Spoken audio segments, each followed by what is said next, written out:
Time to fuel your business success. Welcome to Harmonious at Lunch. We're bringing you bite-sized advice and expert conversations to drive clarity and growth 5 days a week. Make sure you join our Facebook group at humanop.com/lunch, where listeners like you and our guests hang out so we can find harmony in business together. If you're building a business, you're in the right place. Let's dive in.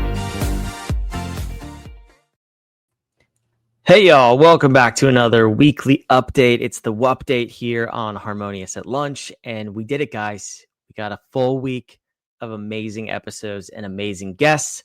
I know the last couple of weeks have been hit or miss. We'd have two episodes that are really good and then one or two that were but this week we did awesome. I hope you listen to all of them. If you haven't, go back and check them out. We're going to recap it here. I'll take you behind the scenes a little bit.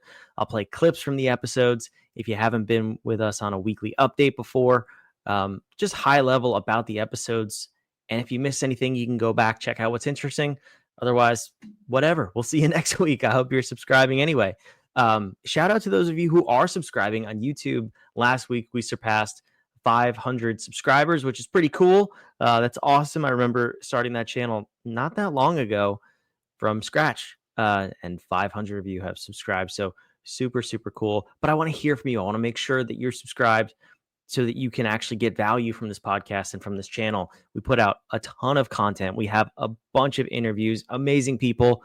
But what more do you want? How else can I help you grow your business and build a more harmonious business and life? That's what I want to know. Comment on this video, comment on any of our videos, or reach out to me directly. Reach out to me. I'd love to connect on LinkedIn. I'm pretty active there. So I'd love to hear what you want, what you need to help grow your business, who I can connect you with. I have amazing guests on this show, and I have a very large Rolodex at this point. So if you need help, I'm sure I can help you. Let's dive in, though. We had 4 amazing guests: David Forster, Jason Barnard, Corinne Auman, and Meeky Hwang, and they were awesome. We covered everything this week. We covered ageism in the workplace. Didn't know that was a really big deal. Kind of cool to get to talk about it. We covered owning your digital presence, not online, but on ChatGPT, Gemini, and other AI agents and tools. We talked about growing a startup from nothing. We talked about systems and operations. Let's start there with David Forster. The first episode of the week, Systematize Your Business, is the thumbnail over on YouTube. If you're watching this, it's on the screen. But David Forster, we talked about, his background is in operations, systems, processes, that kind of thing. He's got a business where he specializes in helping people who are in the trade businesses, optimize and up-level their systems. And, we nerded out a little bit because that's where my background is. That's where my heart is. I love the ops and the fine details about how a business and how things work.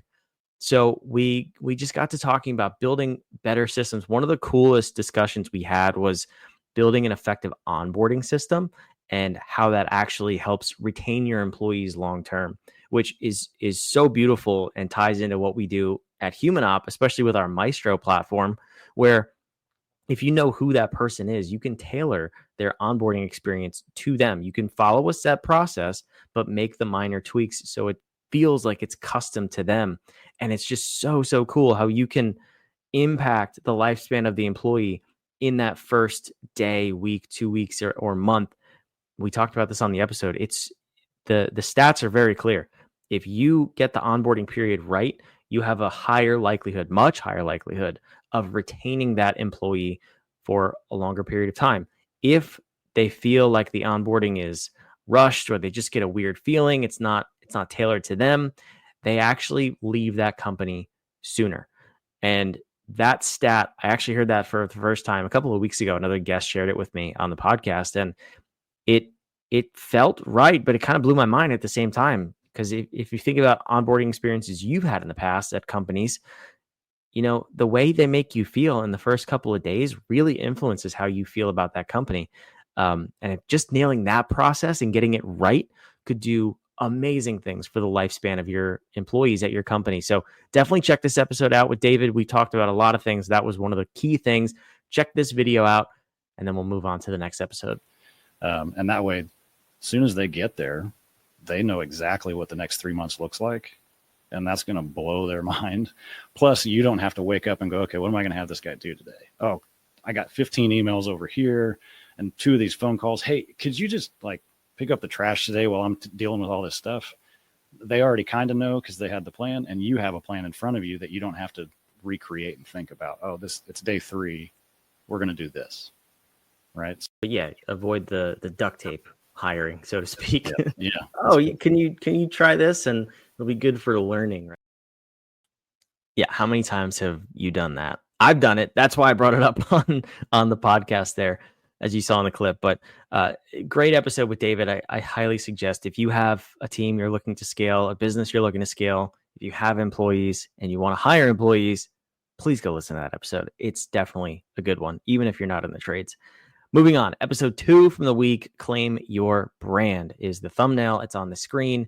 And this was with Jason Barnard. Shout out to Jason. I actually just met with him earlier this morning before I recorded this. He took me up on my offer of downloading the Human Up app, going through, taking the assessment, and I showed him his results behind the scenes. And he was surprised at how accurate it was. And I love showing people that, because it's really, really cool. One of the things he shared with me after the show was that he felt like he wasn't being his authentic self. Just in general, not on this podcast, but he's gone through some media training. He's working with a company to do some more PR, and he's so focused on doing the things that they told him to do that he felt like he was not honoring himself truly when he's speaking and on podcasts. And I think he did a great job on this show. We had a really great interview. One of the things he said, though, is he's not having fun. He's not having enough fun like he used to in his past. Well, we got his results, and that's one of the biggest parts of him, is he loves to, not even loves to have fun, but needs to have fun. It lights him up. That's when his authentic self comes out. And it was just that little bit of reassurance that I was honored to show him, that you need to do that. You need to honor yourself, because people will connect with you more. They'll feel a level of authenticity with you, even when you're speaking on a podcast or speaking on a stage, you're in a sales call, whatever it may be. If you honor your authentic self, people will connect with you more. So really, really cool to take him behind the scenes of our technology and show him that. But he shared with us something that totally blew my mind: claiming your brand on ChatGPT, Claude, Gemini, other AI platforms. It's not traditional SEO. It's actually way more important, but I think pretty simple. The way he explained it, I mean, it was great to see the strategy behind how to go through and do this in your business, but managing your entire digital footprint, making sure that when you go to these newer search platforms that are taking over traditional search like Google and Bing. I don't know anybody that use Bing, but I think people out there do use it. So if that's you, I'm sorry, but the rest of the world is on Google. But we're moving to ChatGPT, Gemini. I know me personally, I use Gemini all the time for search. If your brand, if your SEO isn't showing up and available for Gemini or ChatGPT to find, well, it can't recommend you, and you're not going to get in front of your ideal clients.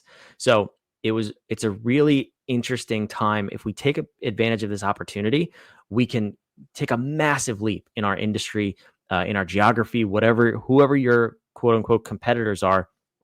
Now is the time to dive in, listen to an episode like this, and make sure your brand is consistent and it's out there for the newer search platforms to use. Look at who took over and who won when Google was first available, and when other search engine platforms were first available. The people who mastered the tool, they got ahead. They capitalized on the .com boom, and that is happening, and it will happen again. History doesn't repeat itself, but it rhymes. That means if we just look back about 20 years to the .com boom, the bubble, what can we learn? What can we take from that we can apply to AI? Because it will rhyme. Is something like that is going to happen again with AI. You can't have this many tools being produced every single day and have it be sustainable. We are in a bubble. It will pop. Those of us who see that and take advantage of it and get ahead of it will absolutely win. And this is my warning to you officially on this podcast, that is coming. It's coming in the very near future. And I want you to equip you and help you, bring you experts like Jason who can help you get ahead of that bubble so that your business not only survives, but thrives. Imagine being the next Mark Cuban. He won big during the .com bubble. Hundreds of other businesses made it, but how many thousands didn't? How many people went out of business and bankrupt because they were too far behind or they were chasing something they just couldn't keep up with? Don't be on that side of the bubble. Please listen to more of these episodes. Let's play a clip from Jason here, and we'll move on for the week. And the idea that you can do that is often new to people.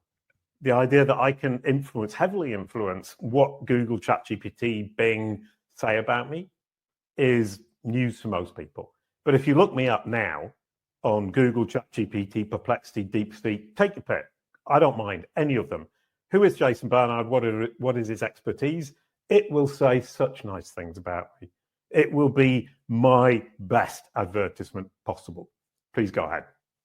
And it's not because those things are false. You just put the effort in to educate the software or the model, which is, I think it's fascinating, and I want to dive in.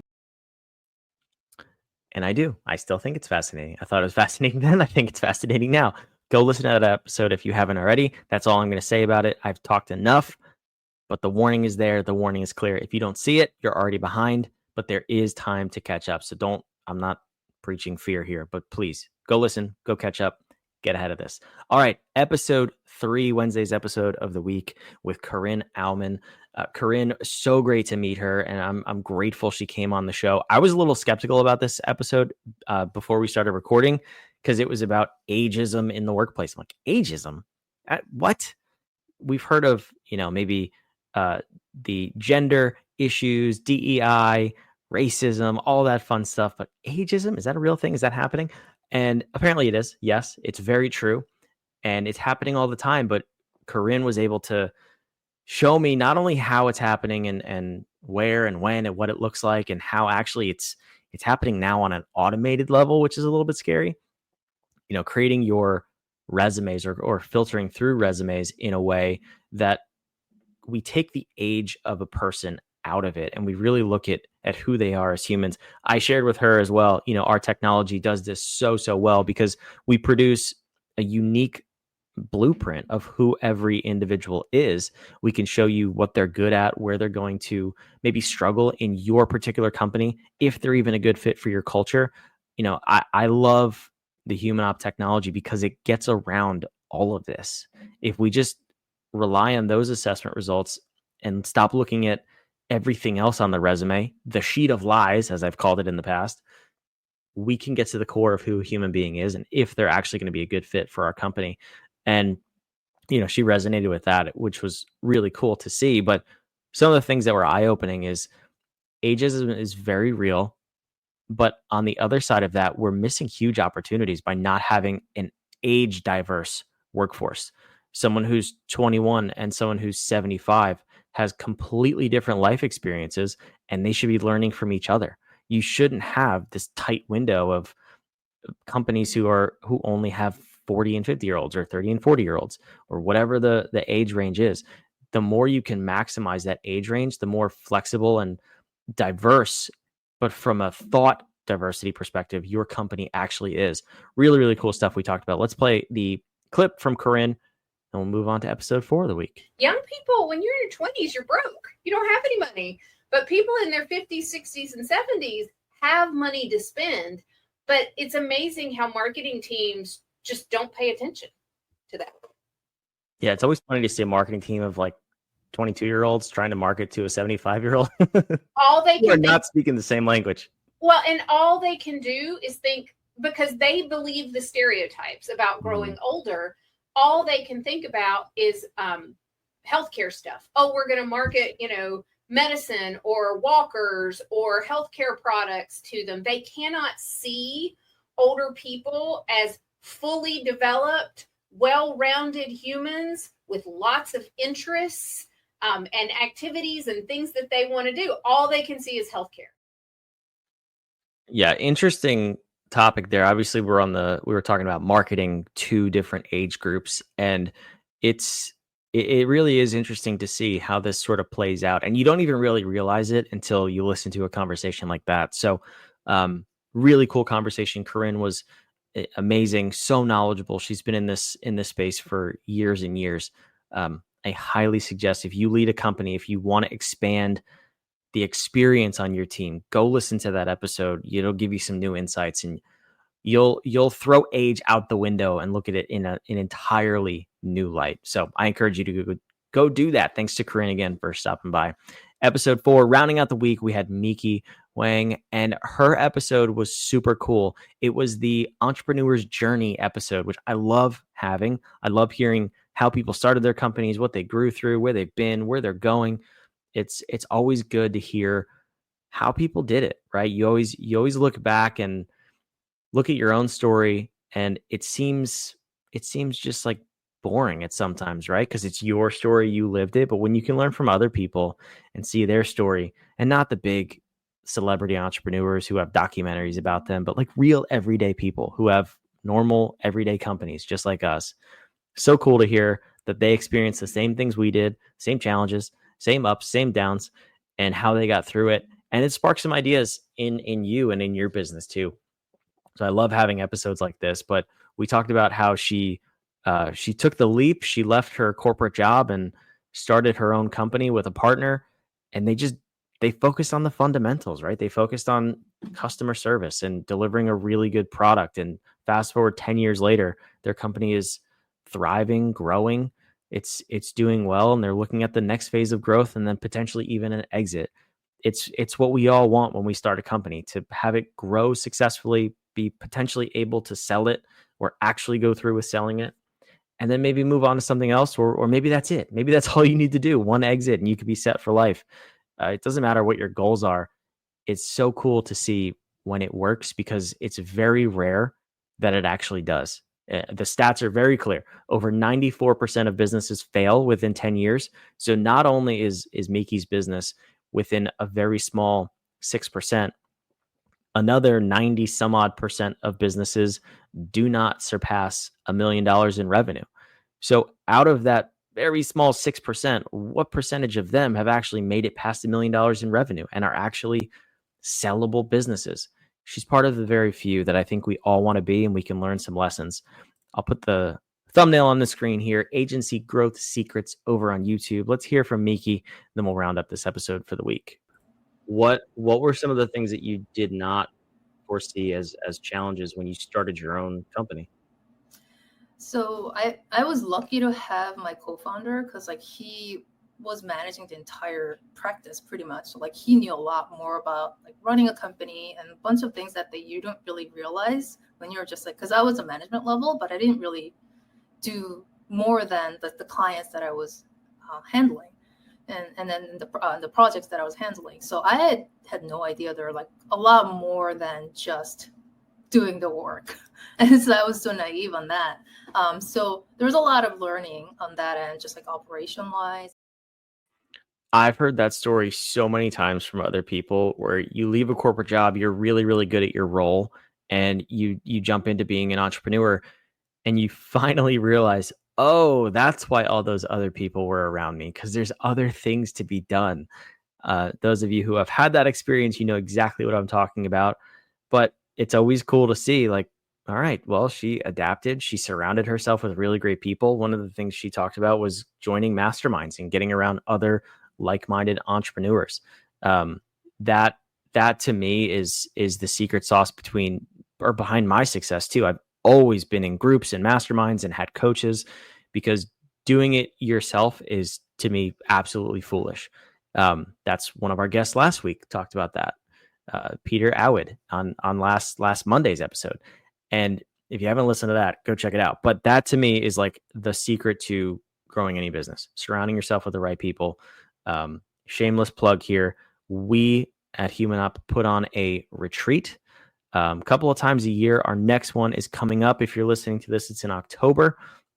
Head over to humanup.com/retreat. This is a high-level executive retreat for exactly those people who want to get around like-minded people, growing, scaling entrepreneurs who have successful companies and want to see how they're doing it, and be in a community of people who are committed to not only winning for themselves, but seeing the rest of the community win at the same time and growing together. And I'm so passionate about putting this event on. Our last one we did in February was incredible. The results speak for themselves. And I'm excited to do it again soon. But if that interests you at all, head on over humanop.com/retreat. You can apply to come. And you'll join us for 4 days in person in Scottsdale, but it's the 12-month mastermind. We'll hold your hand along the way and make sure you get the business success that you're looking for and the community that you've been seeking. Join us next week on some more Harmonious at Lunch episodes. We have 4 more incredible guests lined up. I can't wait to have these conversations and share them with you. So tune in, subscribe. We'll see you on next week's episodes of Harmonious at Lunch. Another episode of Harmonious at Lunch in the books. I hope this episode made you think and you grabbed some actionable ideas to propel your business. Don't forget to like, comment your takeaways, and subscribe wherever you're listening so we can help more entrepreneurs just like you achieve harmony in their life and business. For cutting-edge tools that bring clarity to your people and processes, check out humanop.com.